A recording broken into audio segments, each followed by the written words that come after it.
Sebuah kisah nyata yang sangat inspiratif. Tulisan dokter seorang teman. Sore itu, Sabtu tanggal 21 September di halaman Mapolres Padang Panjang sedang dilaksanakan upacara pisah kenal dari AKBP Cepi Noval SIK kepada AKBP Sugeng Haryadi SIK MH. Di tengah hikmatnya suasana upacara tiba-tiba seorang gadis kecil penjual kue, onde-onde, menyeruak masuk menembus barisan polisi. Entah apa yang membuat anak kecil ini berani masuk dalam kerumunan banyak pejabat tinggi. Dia langsung nyelonong menuju Pak Cepi Noval. Suasana sedikit gaduh. Namun para pengawal dan petugas membiarkan gadis kecil yang sedang membawa kue di atas kepalanya itu terus menuju arah Pak Cepi. Rupanya mereka sudah kenal siapa gadis kecil itu.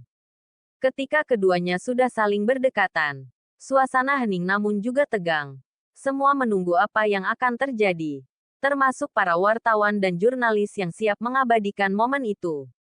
Tiba-tiba ada air mata yang meleleh dari kedua mata gadis itu. Dia menangis sedih. Entah dari mana ia mendapat kabar bahwa Pak Cepi Noval akan meninggalkan Padang Panjang. Rupanya Kapolres karismatik itu adalah salah seorang pembeli kue onde-ondehnya yang jika setiap bertemu akan selalu memborong habis dagangannya. Kemudian Kapolres bersahaja itu memegang pipi sang gadis kecil seraya berkata, "Bapak pamit, rajin belajar, dan banyak sabar ya nak. Jangan takut ada Kapolres baru nanti beliau yang akan membeli kuemu." Pak Cepi yang gagah tak bisa menahan air matanya pula. Sesaat kemudian Pak Cepi berdiri dari kursi. Dia meminta mikrofon. Sedikit menyalahi protokoler memang. Kemudian melanjutkan kata-katanya kepada semua orang yang hadir di situ. "Kalian lihat anak ini. Dia hanya ingin bisa terus sekolah.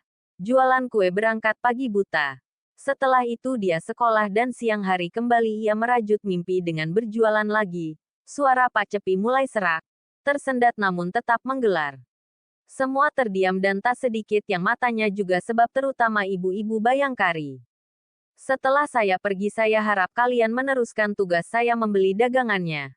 Kelak suatu saat saya akan kembali ke sini untuk mengecek keadaannya. Jika dia harus putus sekolah, maka kalian yang akan saya tuntut pertama kali di hari pengadilan kelak." Lanjut Pak Cepi dengan perasaan yang sangat emosional. Kemudian ia tak sanggup lagi meneruskan kata-katanya. Hingga tangannya untuk kedua kali mengusap air mata di pipi si gadis kecil yang mengalir deras. "Kamu tidak akan kehilangan bapak. Mereka semua akan menjadi bapak-bapak kamu. Yang akan selalu menanti daganganmu anakku." Semua yang tadi berbaris rapi kini berhambur mengelilingi Pak Cepi. Mereka berebut mengabadikan hal yang tak pernah mereka kira. "Selamat jalan Pak. Selamat bertugas di tempat baru. Semoga masih ada Pak Cepi lain yang peduli dengan keadaan masyarakat. Tidak hanya mengejar pangkat, tapi juga mengajarkan keteladanan. Sebuah inspirasi kehidupan. Jika Anda ingin masa pensiun Anda benar-benar bermakna, mulailah melakukan 7 kebiasaan sehari-hari ini menurut psikologi." Irfan Ferdiansyah. Ilustrasi seseorang yang mengisi masa pensiun dengan sangat bermakna. Menikmati masa pensiun yang bermakna adalah impian banyak orang. Setelah bertahun-tahun bekerja keras, masa pensiun seharusnya menjadi fase yang penuh kebahagiaan, kesehatan, dan kepuasan batin. Namun, untuk mencapai kehidupan pensiun yang berkualitas, persiapan perlu dimulai jauh sebelum Anda benar-benar pensiun. Salah satu caranya adalah dengan mengadopsi kebiasaan sehari-hari yang positif. Dilansir dari Hack Spirit pada Sabtu 17/8, terdapat 7 kebiasaan yang perlu Anda mulai terapkan agar tahun-tahun pensiun Anda benar-benar bermakna. 1. Jaga kesehatan fisik dengan olahraga rutin. Kesehatan fisik adalah kunci utama untuk menikmati masa pensiun yang aktif dan penuh semangat.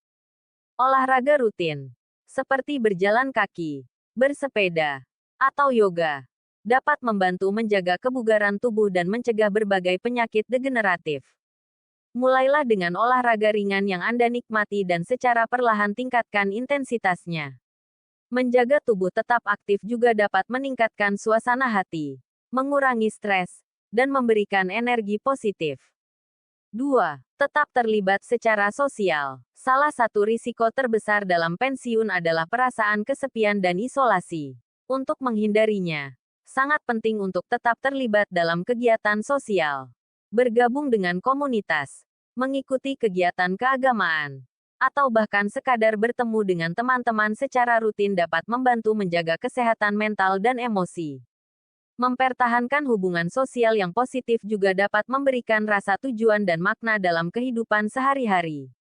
3. Mengasah pikiran dengan belajar hal baru. Masa pensiun bukan berarti berhenti belajar. Justru, ini adalah waktu yang tepat untuk mengembangkan minat baru atau mengejar passion yang mungkin selama ini tertunda. Belajar bahasa baru, mengambil kursus online, atau membaca buku yang menantang pikiran dapat menjaga otak tetap tajam. Aktivitas mental yang terus-menerus membantu mencegah penurunan kognitif dan membuat hidup Anda lebih bermakna. 4. Fokus pada kesehatan mental dan emosional. Selain menjaga kesehatan fisik, kesehatan mental dan emosional juga tidak kalah penting. Praktik seperti meditasi, mindfulness, atau sekadar refleksi harian dapat membantu menjaga keseimbangan emosional. Menulis jurnal harian untuk mencatat hal-hal yang Anda syukuri juga dapat meningkatkan kebahagiaan dan rasa puas dalam kehidupan sehari-hari. Memiliki pikiran yang tenang dan damai akan membantu Anda menghadapi tantangan dengan lebih bijaksana. 5. Berkontribusi untuk orang lain. Kebahagiaan seringkali datang dari memberi, bukan hanya menerima. Menjadi relawan di komunitas, mendukung kegiatan sosial, atau bahkan membantu tetangga bisa memberikan rasa kepuasan yang mendalam. Kontribusi positif kepada masyarakat membuat Anda merasa bahwa Anda masih memiliki peran penting dalam kehidupan orang lain.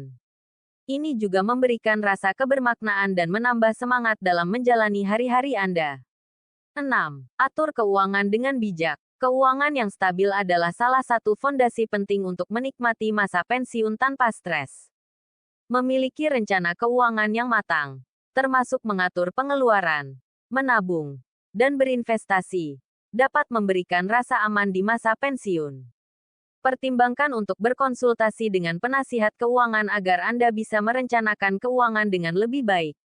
Dengan pengelolaan keuangan yang baik, Anda dapat menikmati hidup tanpa harus khawatir akan kekurangan di masa depan. 7. Ciptakan rutinitas harian yang menyenangkan. Meski sudah pensiun, penting untuk memiliki rutinitas harian yang terstruktur. Rutinitas memberikan rasa tujuan dan arah dalam menjalani hari. Ciptakan kegiatan yang menyenangkan, seperti berkebun, memasak, atau bermain dengan cucu. Mengisi waktu dengan kegiatan yang Anda sukai akan memberikan kebahagiaan dan kepuasan yang berkelanjutan.